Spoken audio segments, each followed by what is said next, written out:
What's going on, Giants fans? In today's show, we're going to go through 5 James Bradberry replacements. But first, let's show some love to the former Giants corner. Type his old jersey number 24 in the comment section. He was a good player for 2 years for the Giants, but at the end of the day, it was a business move, and business is business. It's strictly financial. So go down in the comment section, type 24, and good luck. Let's wish him some good luck, unless he goes to the Eagles or the Cowboys.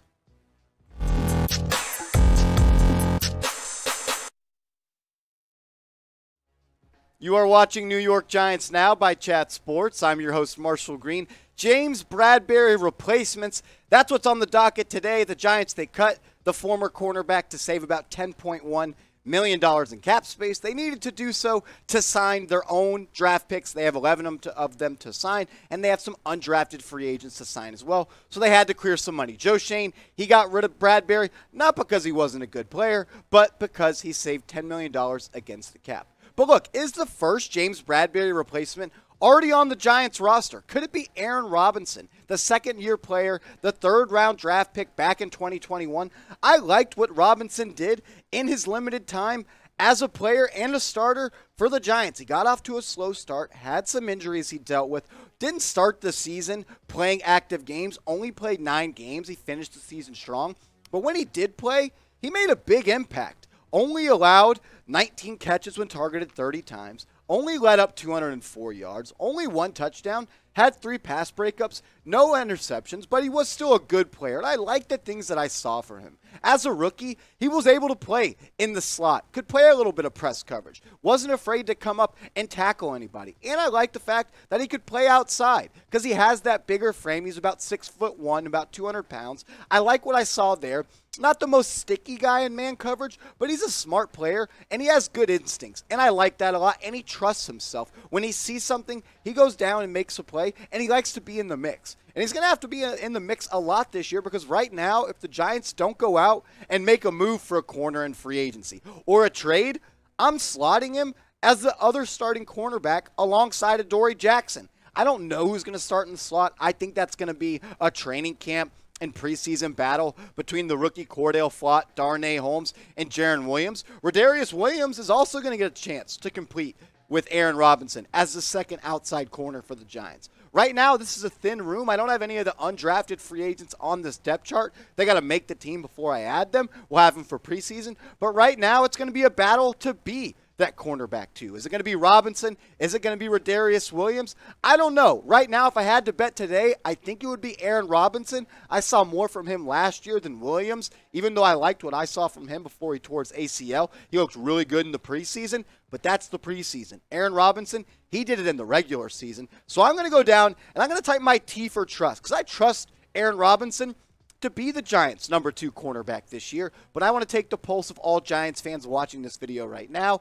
What do you think? Can Aaron Robinson, or do you trust him to be the cornerback 2 this year? Type T for trust. Or if you think he's too young, not experienced enough, that's fine. You can go down in the comments and type Y for he's too young.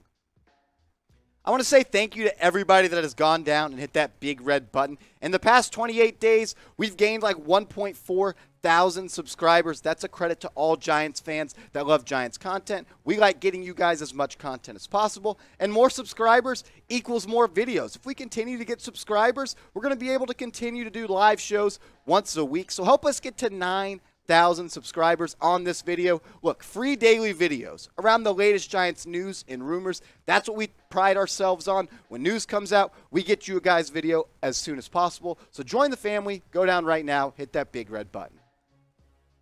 What about a trade option? The Giants right now, they don't have much cap space. They're going to have to sign someone in free agency. It's going to be for a veteran minimum contract. So what about Cam Danztler? He plays right now for the Minnesota Vikings. They would have to make that trade happen. I don't know what you exactly would have to give up in a trade, maybe a 5th-round pick, maybe a 6th-round pick. But I like what I saw from Dantzler in the times that he played this year. He played 14 games this season. He didn't start all of them. We got 2 different graphics to show you. In 2021, he played 14 games. He was targeted 74 times, only allowed 40 completions. He had 8 pass breakups to 1 interception, only allowed about 350 yards, and only gave up 3 touchdowns. But in 8 of those 14 games, he started and played greater than 90% of the snaps And this sample size is why I think he can be a legitimate starting cornerback in the NFL. When you combine his production in those 8 games, he was targeted 55 times, only gave up 31 grabs, had an interception, allowed 3 touchdowns, but only allowed 265 yards on 31 completions in 8 games. He gave up 4.81 yards per target, and Dantzler, that led the NFL. Over the whole season, he allowed 4.7 yards per target, which was the lowest in the NFL. And in these 8 games, when quarterbacks targeted him, he only allowed a passer rating of 79.7. He's still a young corner. He's only been in the league for 2 years. 6'2", about 190 to 200 pounds. He likes to get in the face and play a little bit of bail press man coverage. I like that about him. I like how he's a physical corner and has speed to make up when he gets beat and trust his eyes a little too much because he is a ball hawk. He's a good player, but the Vikings, they just drafted Andrew Booth in the 2nd round. Dantzler was mentioned in trade rumors prior to this season. So what about if the Giants made a call? They called the new general manager in Minnesota and said, hey, you know what? Y'all were shopping Dantzler. You just drafted Andrew Booth in the 2nd round. You re-signed Patrick Peterson. Would you be willing now to get rid of Dantzler because you were shopping him just as early as last season and in the middle of last season? We'll give you a 2023 5th-round pick. He's going to be entering his 3rd year. He's about 22 years old, and he has a lot of upside. I think this is a fair deal for both sides, but what do you think, Giants fans? If you were sitting in the seat of Joe Schoen, would you make this trade? Give up a future 5th, but you also get a player that's going to come in and be an immediate difference maker. He could be a starter. I know you're not putting all your chips to the table and trying to win right away, but this isn't just a move for this year. It's a move for the future because he's a young player. But let me know. Type Y for A for accept, or you can go down and type D for decline.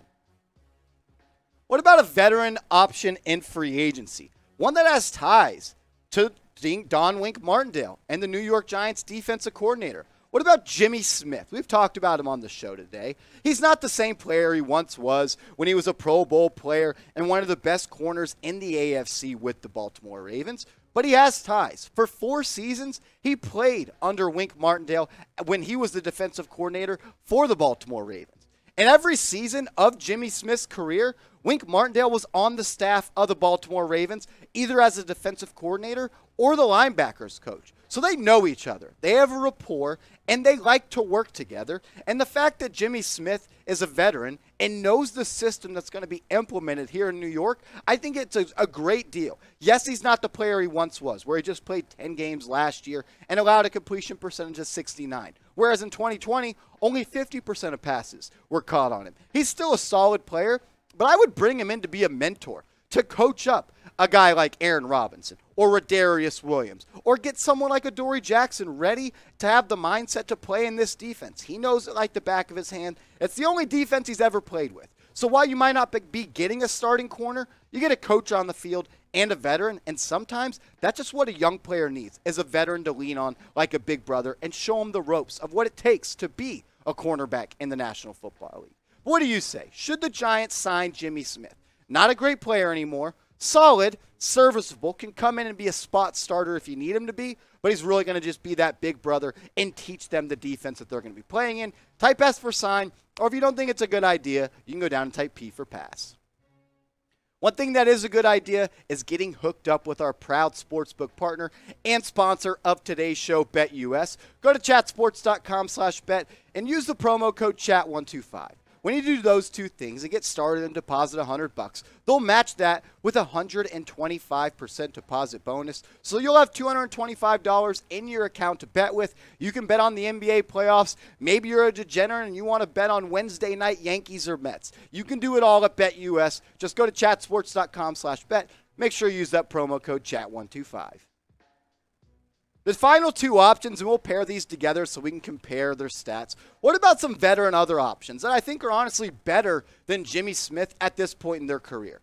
You got Janoris Jenkins, who last played for the Tennessee Titans, and Chris Harris, who played last season for the Los Angeles Chargers. They both played 14 games last year, and when you compare their stats, I think Janoris Jenkins and Chris Harris are very similar. The only difference is Janoris likes to play on the outside, can slide to the slot, whereas I think Harris is stronger in the slot and can slide to the outside. The receptions Janoris Jenkins gave up 55 receptions last year. Chris Harris, 33.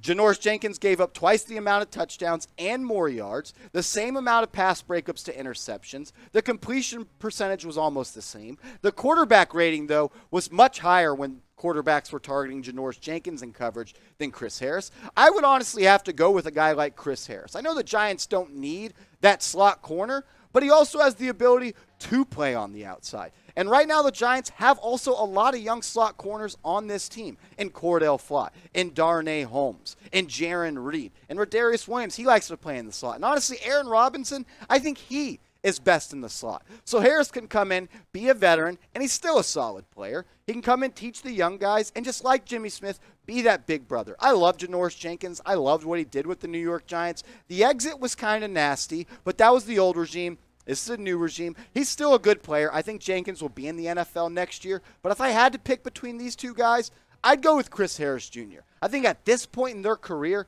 he's a better football player. They're both still solid, still both average to a little bit under or below average type of players. You're not going to get someone that's going to replace James Bradberry. That's just not going to happen. Bradberry was almost an all-pro player his first season with the Giants. You're just looking for somebody to fill that void for a year or two, or maybe you make a trade for Cam Dantzler. But between these two guys, if you had to choose one, who would it be? Type JJ in the comments for Jackrabbit Jenkins, or if you want Chris Harris, you can go down and type CH. Here at Chat Sports, we're kind of having somewhat of a competition about what channel. We have over 20 channels right now that are active, about which ones are getting the most comments this month. And right now, Giants Now is 5th in the standings at Chat Sports, and that's a credit to you guys. Those numbers on the right are the numbers of subscribers each channel has. Bears Now, 47.5K there in first. The Cowboys Report, they have 128,000 subscribers, so on and so forth. And for the Giants to be 5th, that's a credit to you guys. Only 8,000 strong. We're one of the newer channels at this company. But look, we're beating channels like Eagles Now, that has 28,500 subscribers. Or Seahawks Today, that's got 26.5. And Dolphins Today, that has 24.5. That is all a reflection of everybody that watches every single one of these videos. And when I ask you guys questions, because I like to hear from you and I go down in the comments and we interact, it can't happen without you guys. So I want to say thank you. You guys make this show possible. Without you guys, we can't make it happen. But let's keep that going. I want to get to the top of the leaderboards of most comments this month. Help us get there. Show some love right now. Type NYG in the comments. And everybody that does so, I don't care if it's 500 people, I'll make sure to give you a shout out on the next New York Giants Now. Also, something we launched a couple of weeks ago was the first commenter club. And LaRon Chance, he's winning at every chance he can get. He has taken it and ran with it. He has won 7 of the last 10 videos. L Legendary Films, he got himself one. Anthony Lewis got one. Skylar Shaw, Trey Green and Shaw, you guys all got one. But LaRon Chance, he is the go-ahead winner. And if you want to ever beat LaRon, you got to make sure to turn on your notifications because he has them on. Because whenever I push out a video and I go pin a comment, he's already commented first. So if you want to beat him, you're going to have to turn on your notifications. Step your game up. We'll do this in a couple more weeks. Rep the first commenter club. Be a part of it. Just make sure you turn on your notifications.